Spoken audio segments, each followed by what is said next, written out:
بسم اللہ الرحمن الرحیم اللهم صل على سيدنا ومولانا محمد افضل صلواتك بعدد معلوماتك وبارك وسلم وصل عليه. بسم اللہ الرحمن الرحیم. عزیز طلباء کرام، امید ہے کہ انشاءاللہ العزیز آپ سب خیر و عافیت کے ساتھ ہوں گے. اللہ کے فضل و کرم سے ایک مرتبہ پھر جامع السنن الترمذی کے ابواب الاطعمۃ عن رسول اللہ صلی اللہ علیہ وسلم کہ ایک اور سبق اور درس کے ساتھ آپ کی خدمت میں حاضری کا موقع ملا. آج ہمارا سبق نمبر 23 ہے، تو بڑھتے ہیں اپنے سبق کی طرف. باب ما جاء فی اکل القثاء بالرطب. یہ باب ہے کیرے کو کجور کے ساتھ کھانے کے بیان میں. وبه قال حدثنا اسماعیل بن موسیٰ الفزاری قال حدثنا ابراہیم بن سعد عن ابیہ عن عبداللہ بن جعفر قال. ہمیں روایت کی اسماعیل بن موسیٰ الفزاری نے، انہوں نے روایت کی ابراہیم بن سعد سے، انہوں نے اپنے والد محترم سے، انہوں نے عبداللہ ابن جعفر رضی اللہ تعالیٰ عنہ سے روایت کی. قال، وہ فرماتے ہیں، کان النبی صلی اللہ علیہ وسلم یأکل القثاء بالرطب،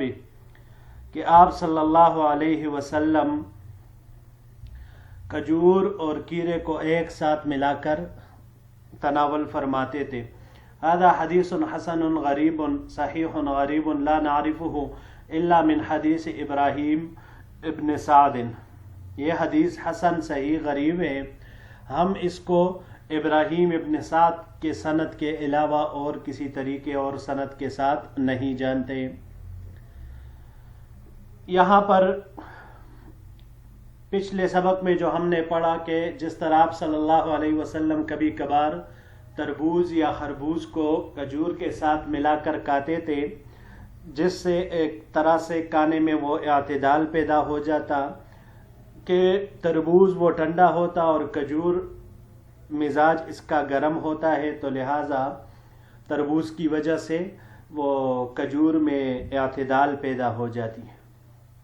تو یہاں پر بھی آپ صلی اللہ علیہ وسلم کیرے کو استعمال فرماتے تھے. قصہ یہ دو طرح کا ہوتا ہے، اس کی دو قسمیں ہیں. ایک چھوٹا کیرا جو عام طور پر یہ بازاروں میں ریڈیو میں ملتا ہے، جسے ہم سبزیوں کے ساتھ خریدتے ہیں اور بطور سلاد اس کو استعمال کرتے ہیں. پشتوں میں ہم اسے بادرنگ کہتے ہیں. اور دوسرا جو ہے وہ لمبا ہوتا ہے، اسے پارسی میں خیار دراز کہا جاتا ہے. ہم پشتوں میں اسے تارا کہتے ہیں، جبکہ پارسی میں اس کو خیار دراز کہا جاتا ہے. جو لمبا ہوتا ہے اسے کہا جاتا ہے قصہ عربی میں. پھر اس کے بارے میں ایک قول تو یہ ہے کہ ہوا اسم جنس لما یقولہ الناس الخیار، کہ یہی خیار یعنی کیرا جسے کہا جاتا ہے اسے ہی کہا جاتا ہے. وبعض الناس یطلق القثاء علی نوع یشبہ الخیار، جبکہ بعض دوسرے حضرات کا قول یہ ہے کہ نہیں، یہ کیرا نہیں ہوتا لیکن کیرے کے مشابہ ایک دوسری نوع کی وہ ایک طرح سے پائی جاتی ہے، جسے عام طور پر استعمال کرتے ہیں لوگ سلاد وغیرہ کے طور پر. تو بہرحال جو بھی قسم ہو، اس زمانے میں آپ صلی اللہ علیہ وسلم نے اس کو تناول فرمایا ہے. تو چونکہ یہ بھی طبعی لحاظ سے سرد ہے، تو لہٰذا کھجور کے ساتھ ملانے سے اس میں اعتدال پیدا ہو جاتی ہے، اور کھجور کی گرمی وہ ٹھنڈک، کیرے کی ٹھنڈک کی وجہ سے معتدل ہو جاتی ہے. پھر علماء کرام فرماتے ہیں، محدثین حضرات، کہ اس حدیث سے اس بات کا بھی جواز ملتا ہے کہ کھانے کی اقسام کی صفات اور اس کے طبائع اور خاصیات کا لحاظ رکھنا جائز ہے، اور ان کا استعمال طبی اصولوں کے مطابق وہ ہونا چاہیے. لیکن یہاں پر یہ بات ذہن میں رہے کہ بعض حضرات جو ہمارے ہیں وہ اس میں انکار کرتے ہیں کہ بھائی دو چیزیں نہیں کھانی چاہیے، ایک ہی کھانا چاہیے. تو یہ اس اعتبار سے ہے کہ عادت نہیں بنانا چاہیے، مستقلاً نہیں ہونا چاہیے، یعنی کبھی کبھار اگر ہو ایک دو چیزیں جمع ہو جائے تو وہ اس میں کوئی قباحت نہیں ہے، جواز ہے توسع کی اور اس میں گنجائش ہے، لیکن مستقل عادت نہیں بنانا چاہیے، کیونکہ پھر یہ تعیش اور انسان کے اس میں منہمک ہونے کے اوپر پھر یہ مزید وہ ایک طرح سے حجت بنے گی اور پھر انسان مزید اس میں اضافہ کرتا ہی چلا جائے گا۔ تو اسی وجہ سے اس کو اگر مرتن دون مرتن ہو تو کوئی قباحت اس میں نہیں ہے، جائز بھی ہے، لیکن اگر کسی نے دو کہے تو یہ بھی نہیں ہے کہ اسے ناجائز کہا جائے گا، لیکن یہ ہے کہ پھر اس میں مزید وہ بڑھے گا، آگے بڑھے گا، غلو کرے گا۔ تو اس وجہ سے یہ بعض حضرات کا قول یہی ہے۔ جی بڑھتے ہیں اگلے باب کی طرف۔ وبه قال باب ما جاء في شرب ابوال الابل، یہ باب ہے اونٹوں کے پیشاب کے پینے کے بیان میں۔ وبه قال حدثنا الحسن بن محمد الزعفراني قال حدثنا عفان قال حدثنا حماد بن سلمة قال حدثنا حميد وثابت وقتادة عن انس رضی اللہ تعالی عنہ۔ ہمیں روایت کی حسن ابن محمد الزعفرانی نے، انہوں نے روایت کی عفان سے، عفان نے روایت کی حماد بن سلمہ سے، انہوں نے روایت کی حمید سے، حمید نے روایت کی ثابت سے، ثابت نے روایت کی قتادہ سے، قتادہ نے روایت کی انس ابن مالک رضی اللہ تعالی عنہ سے۔ انس ابن مالک رضی اللہ تعالی عنہ ارشاد فرماتے ہیں ان ناسا من عرینہ قدموا المدینہ فاجتووها، کہ قبیلہ عرینہ کے کچھ لوگ مدینہ منورہ آئے اور وہاں کی آب و ہوا ان کو راس نہیں آئی اور بیمار پڑ گئے، فاجتووها بیمار پڑ گئے۔ فبعثهم رسول اللہ صلی اللہ علیہ وسلم فی ابل الصدقہ، تو حضور نبی کریم صلی اللہ علیہ وسلم نے ان کو مدینہ منورہ سے باہر صدقہ کے اونٹ جہاں چرا کرتے تھے وہاں ان کو بھیجا۔ وقال، اور ارشاد فرمایا، اشربوا من البانہا و ابوالہا، وہاں جا کر رہو، جانوروں کا دودھ اور پیشاب پیو۔ ھذا حدیث حسن صحیح غریب من حدیث ثابت، یہ حدیث حسن صحیح ہے اور حضرت ثابت رحمہ اللہ کی سند سے غریب ہے۔ وقد روی هذا الحديث من غير وجه عن انس، رواه ابو قلابة عن انس ورواه سعید بن ابی عروبة عن قتادة عن انس، اور یہ روایت کئی اسناد کے ذریعے سے حضرت انس رضی اللہ تعالیٰ عنہ سے مروی ہے،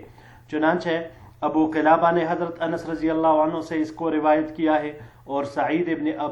ابو عروبہ نے قتادہ رحمہ اللہ کے واسطے سے حضرت انس رضی اللہ تعالیٰ عنہ سے اس کو روایت کیا ہے۔ ہمارے فقہ میں ایک مسئلہ ہے، بول ما یوکل لحمہ، یعنی وہ جانور جن کا گوشت کھایا جاتا ہے تو ان کے پیشاب کا کیا حکم ہے۔ یہاں اونٹ کا حکم تو صراحتاً معلوم ہو رہا ہے، فی ابل الصدقۃ، تو اس کے ضمن میں اس کے ساتھ ساتھ اس کے علاوہ جو دوسرے چوپائے ہیں، جاندار ہے، بیڑ بکری گائے بینس وغیرہ، ان کے پیشاب کا حکم بھی معلوم ہو جاتا ہے۔ اصل میں یہ باب ادھر پہلے جلد میں ابواب الطہارت کے ساتھ متعلق ہے اور وہاں پر امام ترمذی رحمۃ اللہ علیہ نے اس کو ذکر بھی کیا ہے اور وہاں پر تفصیلاً اس کے اوپر بحث بھی گزر چکی ہے۔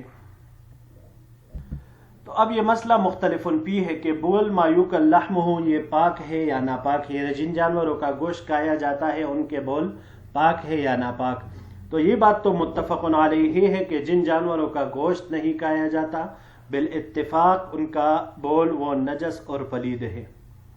بشمول انسان کے۔ البتہ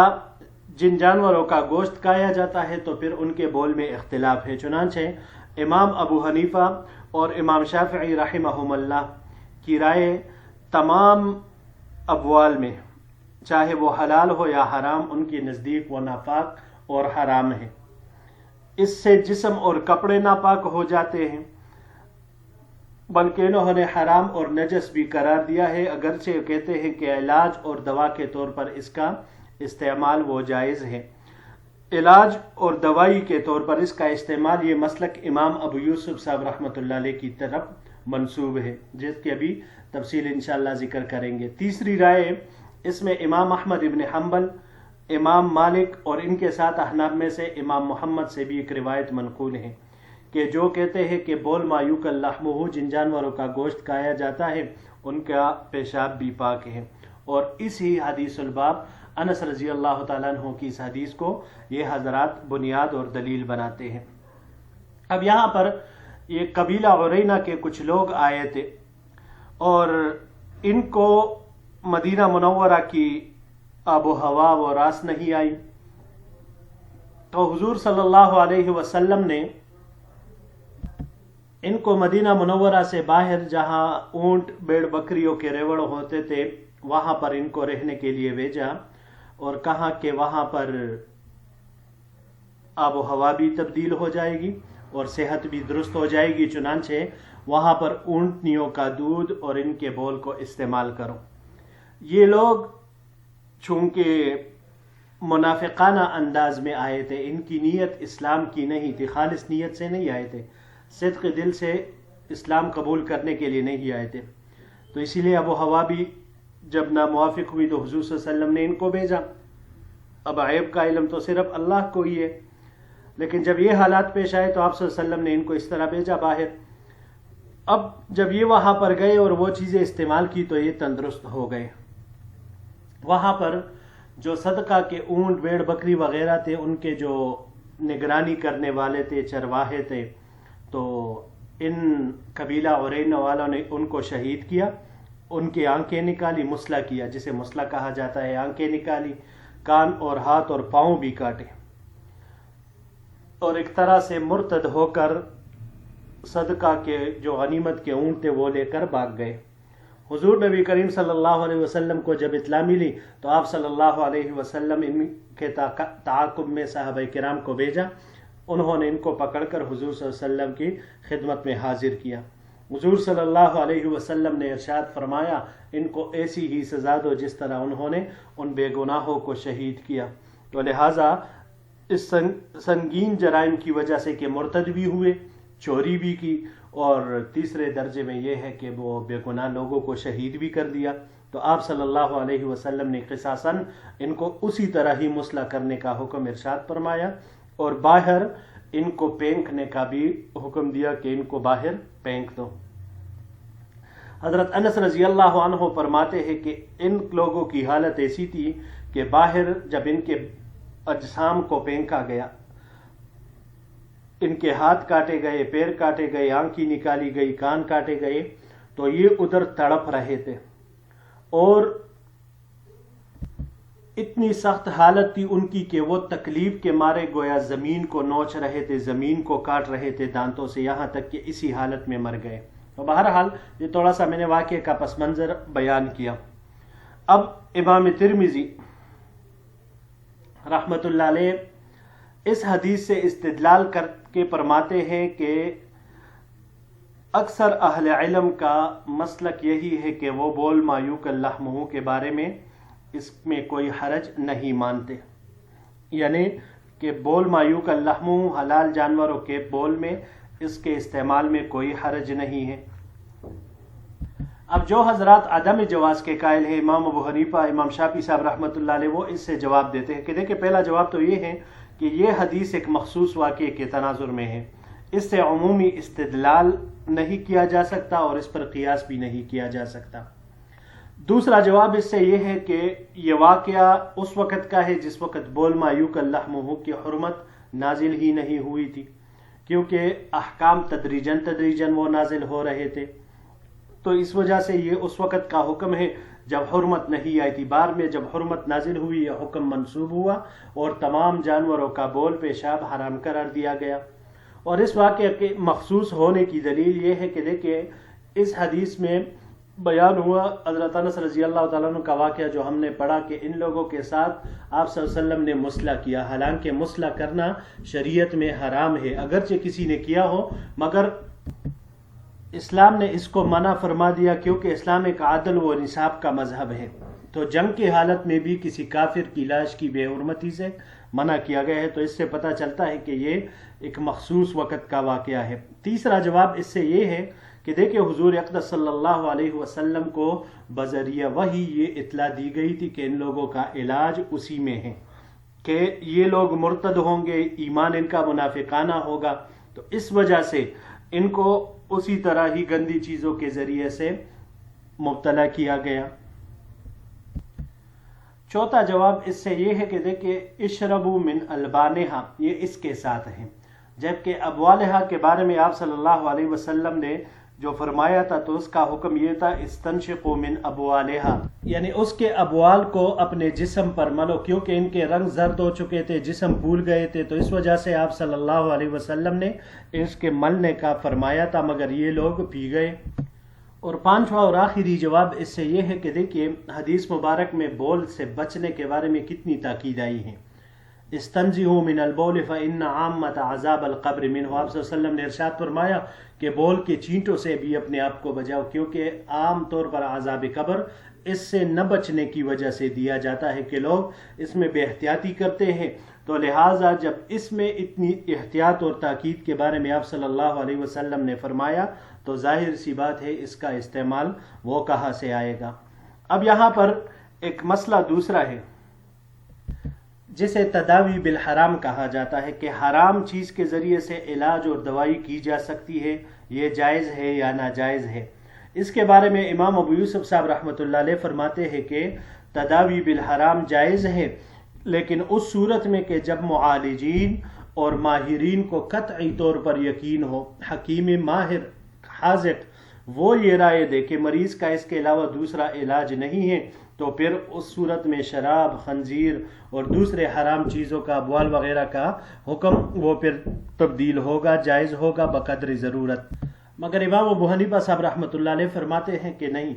تداوی بالحرام ناجائز ہے، اور اس کے لیے دلیل کے طور پر حضور نبی کریم صلی اللہ علیہ وسلم کا ایک ارشاد نقل کرتے ہیں، ما جعل اللہ فی الحرام شفاء، کہ اللہ تعالیٰ نے حرام اشیاء میں شفا رکھی ہی نہیں ہے، تو اس وجہ سے یہ جائز نہیں ہو سکتی۔ جی عزیز طلباء کرام، یہی تک ہمارا آج کا سبق تھا۔ انشاءاللہ العزیز اگلے درس میں ایک نئے باب کے ساتھ پھر آپ کی خدمت میں حاضر ہوں گے۔ السلام علیکم ورحمۃ اللہ وبرکاتہ۔